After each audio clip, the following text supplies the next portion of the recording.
The following manuscript was found in a sealed envelope dated 1972, with the words "Private for destruction only" handwritten in blue ink across the top. The writer's name was never signed. What you're about to hear is his account, written in the weeks before his disappearance. I've kept his words exactly as they were found. I was raised to believe that secrecy was a virtue, that a man's worth lay not in what he revealed, but in what he could endure in silence. My father was a Mason, as was his father before him. I grew up watching them vanish on certain evenings, returning with the faint scent of candle wax clinging to their coats, their eyes heavy with something that looked too much like peace. When I was old enough to ask what they did, my father only smiled and said, "We build what cannot be seen." For most of my life, I thought I understood what that meant, until the night I reached the 33rd degree. The invitation came as a letter, without a return address, folded neatly inside my lodge's monthly correspondence. It bore only a crimson wax seal with a symbol I had never seen before, the usual square and compass, but behind it a circle broken by a single vertical line. I remember running my thumb over it and feeling something sharp beneath the wax, as if a sliver of metal had been pressed into the seal before it cooled. Inside was a single sentence: "You are called to complete the work." That was all. No time, no place, only a small card with a number handwritten at the corner, 33+. I had been a Mason for 26 years, had served as worshipful master twice, and believed I had seen everything there was to see. But that single symbol on the seal unsettled me in a way no ritual ever had. 3 days later, I received a phone call at my office. A calm, older voice said, "Brother, your instruction is confirmed. Midnight, you will be driven." Then the line went dead. I told no one. Not my wife, not my lodge. At 11:40 p.m., a black car stopped in front of my house. The man who stepped out wore no regalia, only a plain suit and white gloves. He nodded once, opened the back door and waited. We drove for nearly an hour through country roads until I could no longer tell where we were. The windows were tinted dark, and when I tried to look out, all I saw was the ghost of my own reflection. At some point, I must have dozed off, because I woke to the sound of gravel under the tires. The car had stopped before an old stone building half buried into a hillside. It looked abandoned. No lights, no markings, only a wooden door framed by 2 torches that burned without smoke. Inside, the air was colder than the night. I was led down a narrow corridor lined with portraits, their faces obscured by years of dust. We stopped before a heavy oak door, carved with the same broken circle symbol from the letter. The man beside me spoke softly. "You may enter alone." The door creaked open into a circular chamber lit by a single hanging lantern. The floor was tiled in black and white like every lodge, but the pattern twisted toward the center in a spiral rather than a square. Around the perimeter stood 12 men, all wearing plain robes, faces hidden by shadows. In the center was an empty chair carved from dark wood, tall-backed, ornate, facing east. A voice from the circle spoke, calm but heavy. "You have come beyond the limit, brother." I bowed slightly, unsure whether to speak or stay silent. Another voice continued, "For every degree you have taken, a veil has been drawn. You have come here to remove the last of them." The air seemed to press inward, the lantern above flickered, and for a moment I thought the entire room had shifted, like a pulse. My mouth was dry when I asked, "What is the 34th?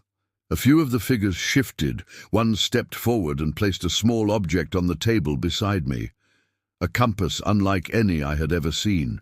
It had 3 legs, not 2, and each was made of a different metal. The man said, "This is not a degree, it is a decision." Then he placed his gloved hand on my shoulder and whispered, "You will see what was hidden from the builders." He guided me to the chair and told me to sit. The wood was cold, and I could feel faint vibrations running through it, as if something deep beneath the floor was humming. They circled around me, chanting words I could barely understand.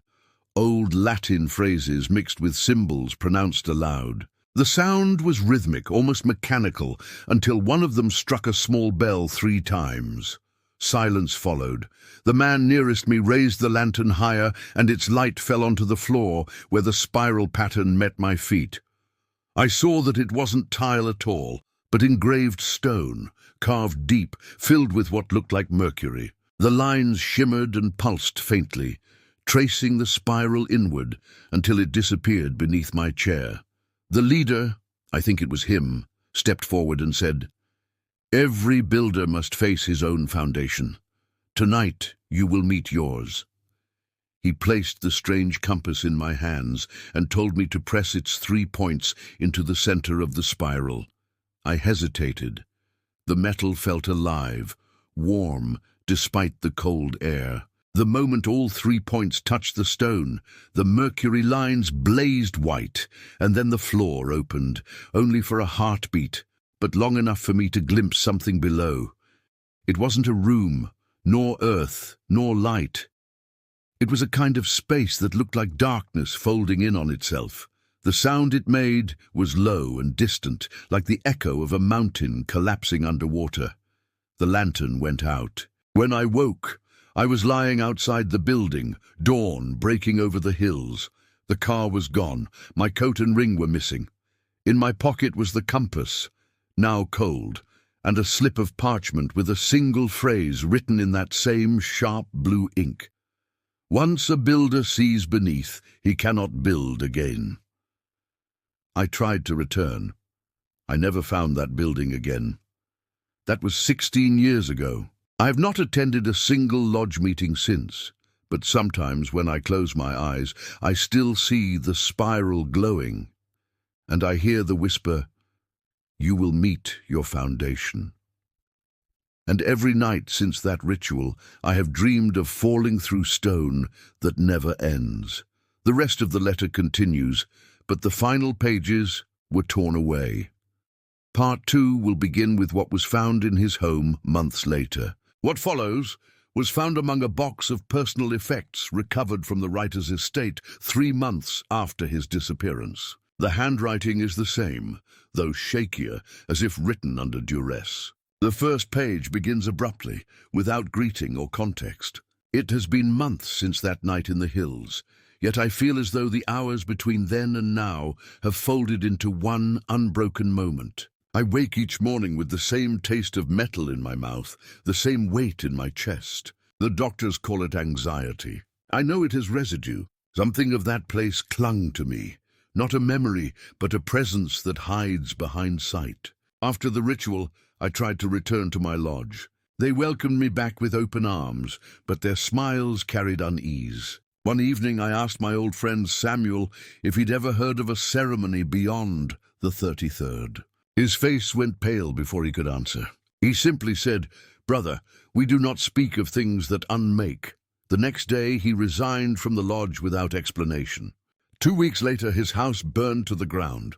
The report said it was a faulty gas line, but the gas company found no leak. I tried to convince myself it was coincidence, that my mind was building patterns out of grief. Yet every pattern led back to the same symbol, the broken circle with the vertical line. I began to see it everywhere, etched faintly into the back of street signs, scratched into the underside of my desk, even reflected for a moment in my bathroom mirror. Once as I drove home through a tunnel, my headlights caught the symbol painted on the wall in fresh white chalk. Beneath it, 3 words, "Builders never rest." I stopped sleeping soon after that. The compass they gave me still lay hidden in a box at the back of my closet. I had sworn to destroy it, but something in me couldn't. There's an energy around it, a subtle vibration that hums against my bones. I tested it once, holding it over a sheet of paper, waiting. After several minutes, the points began to turn on their own, scratching faint lines into the paper, not random, but precise. The markings formed the same spiral pattern I had seen that night on the stone floor. I showed the drawing to a retired mason I trusted, a man who had left the craft decades earlier. He stared at it for a long time, then folded it twice and handed it back. "Whatever you touched," he said quietly, "was not ours. The old rituals were meant to imitate something. You found what they were imitating. Those words have haunted me ever since." The nights grew heavier. I began to hear a low resonance just before I fell asleep, a sound like distant chanting beneath the floorboards. Sometimes it would rise until the walls themselves seemed to breathe. My wife left after the third night she heard it. She said the house felt alive in the wrong way. I told her she was right. I tried to escape it by traveling. I visited lodges abroad, pretending to study historical architecture, though in truth I was searching for that building again, the one in the hills. None of them knew it, or they pretended not to. In London, a librarian showed me a sealed record from the mid-1800s titled "The Work Beyond the Craft." The author's name was redacted. Inside, a single passage caught my eye. "The 34th is not a degree of honor, but of burden. Those who complete the circle cease to build in stone and begin to build in void." The phrase "build in void" echoed in my head for days. It sounded impossible, like constructing absence itself. But when I traced the spiral symbol onto the page beside it, something strange happened. The ink from my pen bled outward in thin, web-like lines, forming another layer of writing beneath the surface. It was as though the paper held words that refused to stay hidden. I could make out fragments, coordinates perhaps, or dates, before the ink dried and turned a dull silver. That night I followed the first coordinate I could decipher. It led to a remote quarry north of the city. The place was long abandoned, filled with rusted tools and half-buried scaffolding. Yet at the base of the cliff, behind a curtain of vines, I found a narrow opening cut into the rock. Inside, a tunnel sloped downward, spiraling just as the symbol did. The deeper I went, the colder the air became. The ground glistened faintly, as though coated in a thin film of mercury. My footsteps echoed not as sound, but as vibration, a subtle tremor that traveled up my legs into my chest. I don't know how long I walked before the tunnel opened into a chamber, smaller than the one from that night, but unmistakably similar. There was no furniture, no altar, no light, but the faint glow from the walls themselves. Yet the floor carried the same spiral, carved shallow into the stone, and at its center lay an object covered in cloth. I knelt and pulled the fabric away. It was another compass, identical to mine. Beneath it, carved in Latin, were the words "Sub fundamentum," "Omnia aedificanta," under the foundation. All is built. When I lifted the compass, I felt a vibration so deep it seemed to come from the earth's marrow. The stone beneath me trembled. I dropped it and stumbled backward, but the tremor continued. From the spiral center, a thin line of white light emerged, twisting upward like smoke. Inside the light, for a fraction of a second, I saw faces, countless, overlapping, featureless faces, as if the stone itself remembered every man who had ever stood there. Then the light vanished. I ran until I reached daylight. My hands were shaking so violently that I didn't realize I was still holding the compass until I saw blood dripping from my palm. One of the points had pierced the skin. The wound healed overnight, but the mark remained, 3 small scars in a perfect triangle. Sometimes they burn faintly when I'm near stone or metal. 2 nights ago I heard the whisper again. It came from inside the walls, clear as speech. The same words they spoke in the chamber. Every builder must face his own foundation. I tried to ignore it, but the house began to shake. Picture frames fell. The air thickened, and a low hum filled the room until I thought my skull would split. I grabbed the compass and shouted for it to stop. And it did. Silence returned. But when I looked down, the compass was glowing faintly. In its reflection, for a moment, I didn't see my face. I saw the room in the hills, empty now, but waiting. I know what it wants. The spiral was not just a symbol, it was an invitation. A path leading back to the origin of the craft, to whatever those first builders discovered beneath the earth and swore to hide. I understand now why they call it the work beyond the craft. It's not a ritual. It's a summoning of memory, of every stone, every oath, every secret ever laid in silence. And I fear that when you see the foundation also begins to see you. If this letter is found, do not seek me. Destroy the compass. Burn these pages. Whatever waits beneath the spiral is not meant to be built again. The manuscript ends there, but investigators found one final page tucked inside the envelope. A map drawn in blue ink, showing an unmarked region of countryside. At its center, a single phrase was written, Sub Fundamentum. According to police records, the map mentioned in the previous letter was traced to an undeveloped region near the old quarry. No name, no coordinates, just forest and fractured limestone. What you're about to hear appears to be a continuation of the missing man's account, recovered later from a reel-to-reel audio tape found in his study. The voice on the tape is weak, breath uneven. The words have been transcribed exactly as they were spoken.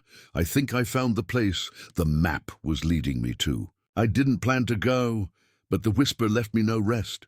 It came every night, always between 2 and 3, always the same rhythm, like the measured taps of a gavel. 3 knocks, a pause, 3 more.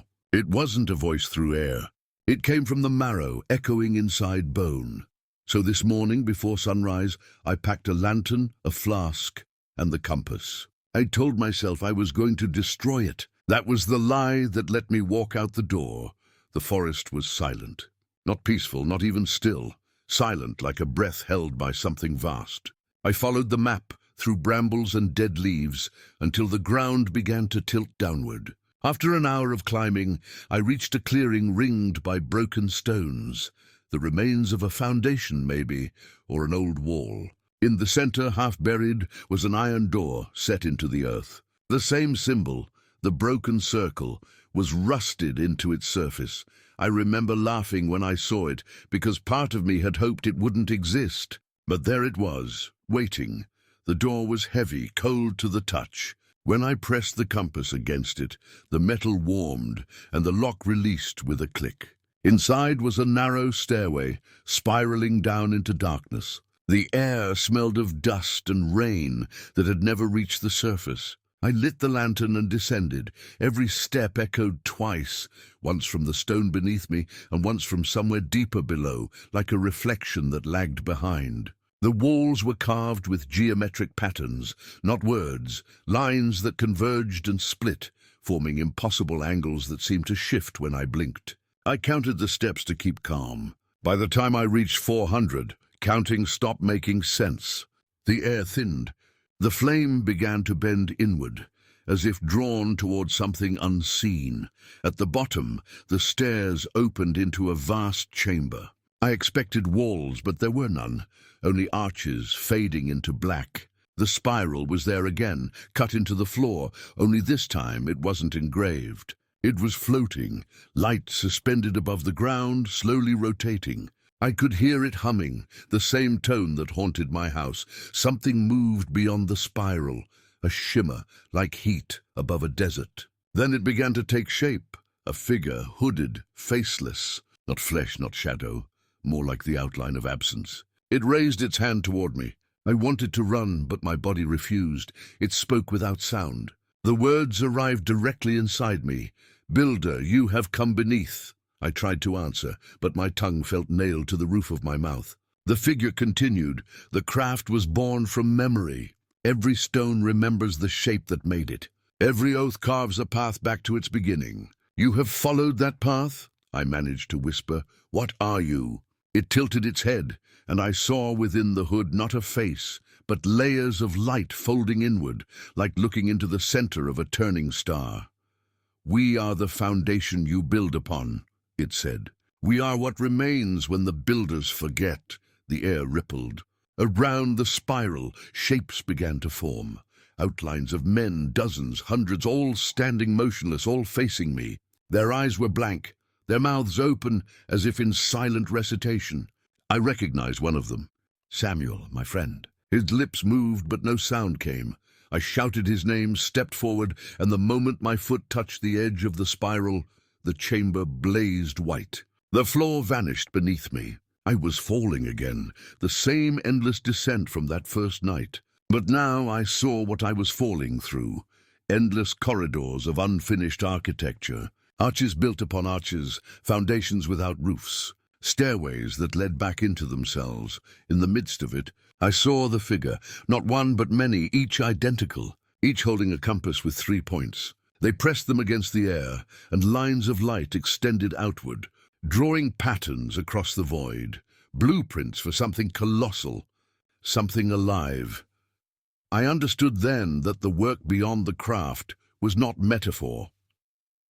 The first builders had discovered a structure that existed beneath reality, a living geometry that demanded to be completed. Every initiation, every repetition of the ritual was a fragment of that construction. Each oath was another line in the blueprint.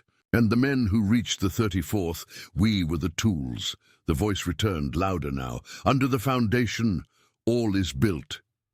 The light seared my eyes. When I woke, I was lying on the forest floor. The iron door behind me was sealed, no sign it had ever opened. My lantern was shattered. The compass was gone, but when I looked at my hands, the scars had changed. They weren't scars anymore. They were symbols, 3 intersecting lines forming the broken circle. When I pressed my palm to the ground, I felt the hum returning, faint but steady, pulsing in rhythm with my heartbeat. I came home at dawn. My house felt smaller, foreign. I tried to write everything down before the memory dissolved, but even as I write this, I can feel the geometry moving inside me, angles shifting behind thought, rearranging perception. Sometimes the walls seem to breathe with me. Sometimes I see light under the floorboards, tracing that spiral shape. I think the work has found a new foundation.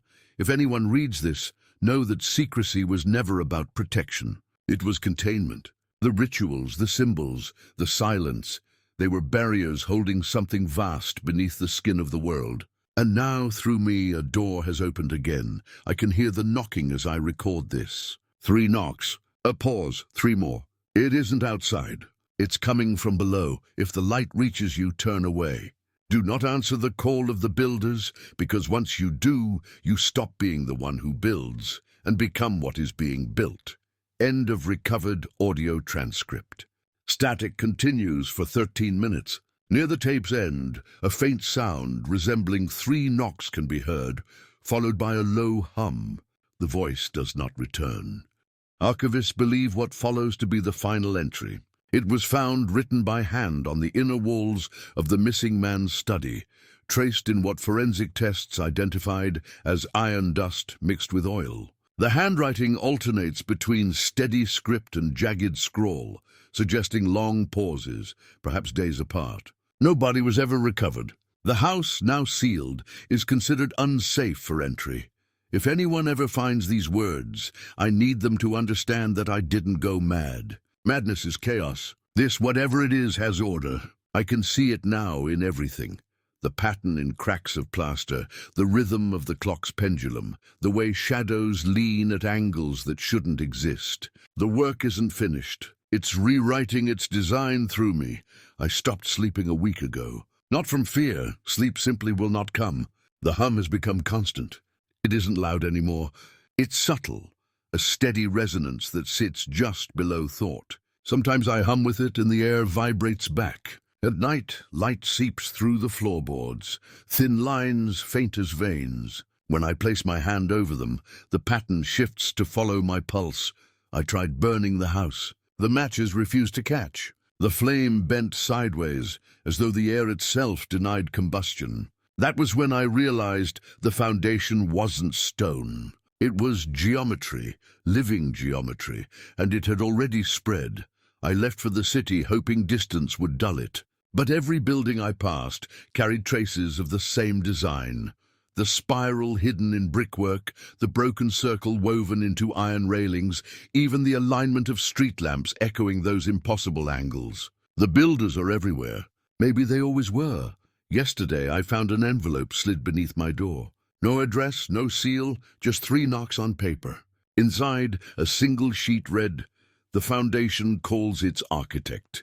Beneath it was the compass, my compass, polished, unbroken, glowing faintly as if it had been waiting. I should have destroyed it. Instead, I held it. The vibration aligned with the hum inside my chest until they became the same frequency.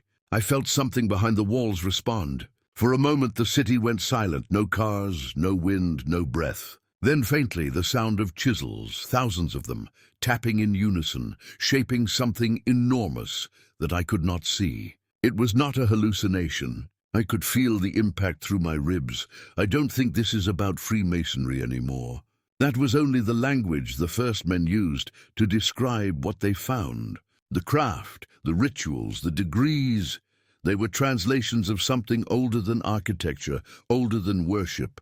They believed they were imitating divine order. In truth, they were feeding it. Every oath is a brick, every symbol a measurement. The work doesn't end at the 33rd because the work was never meant to end. Each generation adds another layer, another circle, until the design folds back on itself and consumes its builders.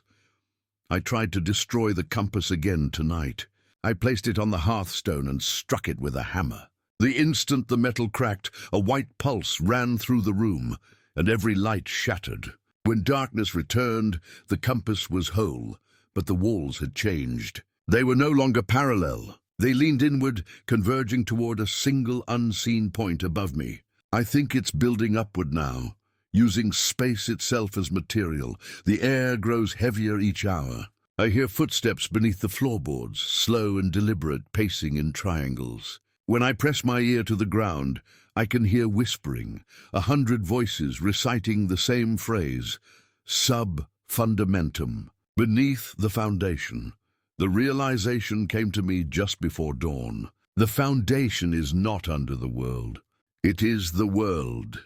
Everything we build, every structure, every thought, is laid upon that original geometry. The work isn't beneath us. It's inside us, written into how we measure, how we think, how we dream. We are its continuation, its scaffolding. I looked at my reflection this morning. My eyes aren't my eyes anymore. The irises have lines, faint but visible, forming that same spiral. When I blink, the room dims, as if the light follows the motion. I think it does.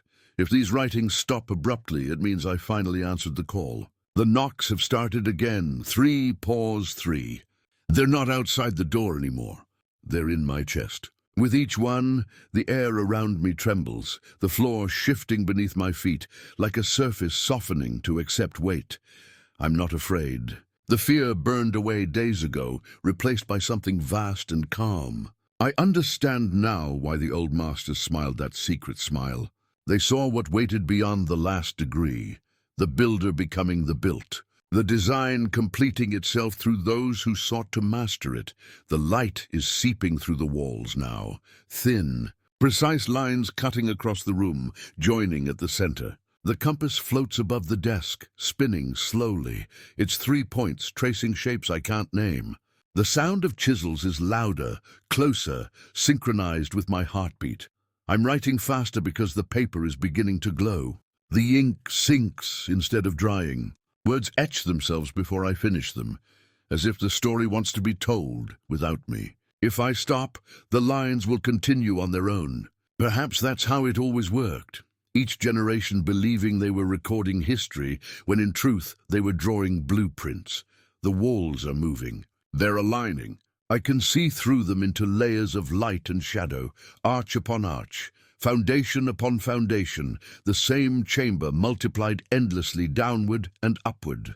The figures are there again, waiting in rows, each holding the 3-legged compass.